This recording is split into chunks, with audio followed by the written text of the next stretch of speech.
PCOS ఉన్న వాళ్ళకి చర్మంలో కూడా కొన్ని లక్షణాలు ఉంటాయి. ఆ లక్షణాల గురించి ఈ వీడియోలో తెలుసుకుందాం.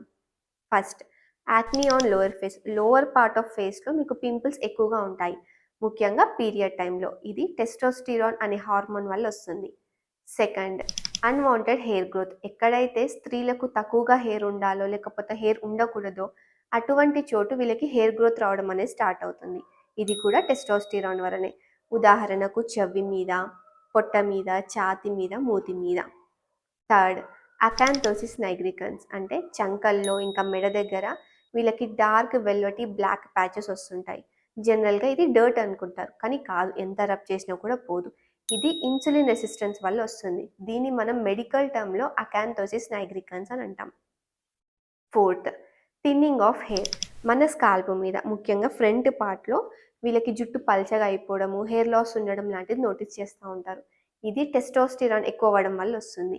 దీనే మనం మెడికల్ టర్మ్లో ఆండ్రోజెనిక్ అలోపేషియా అని అంటాం. Fifth, oily skin. టెస్టోస్టిరాన్ ఎక్కువ అవ్వడం వల్ల మన ఆయిల్ గ్లాండ్స్ అనేవి చాలా ఓవర్ యాక్టివ్గా పనిచేస్తాయి. సో ఆయిల్ సెక్రీషన్ అనేది ఎక్కువైపోతుంది, మీ స్కిన్ ఆయిలీగా ఉంటుంది. సో ఇటువంటి లక్షణాలు ఉన్నప్పుడు మీరు జంక్ ఫుడ్ ఆపేసేయాలి, షుగర్ ఫుడ్ ఆపేసేయాలి, హెల్తీ లైఫ్ స్టైల్ని అడాప్ట్ చేసుకోవాలి. అంటే హెల్తీ ఫుడ్ తీసుకొని, ఫైబర్ రిచ్ ఫుడ్ తీసుకొని, రెగ్యులర్గా వాకింగ్ అన్న ఎక్సర్సైజ్ అన్న చేసేలాగా చూసుకోండి. పీసీఓఎస్ ఉన్న వాళ్ళకి ఈ వీడియో షేర్ చేసి వాళ్ళని హెల్ప్ చేయండి. Thank you.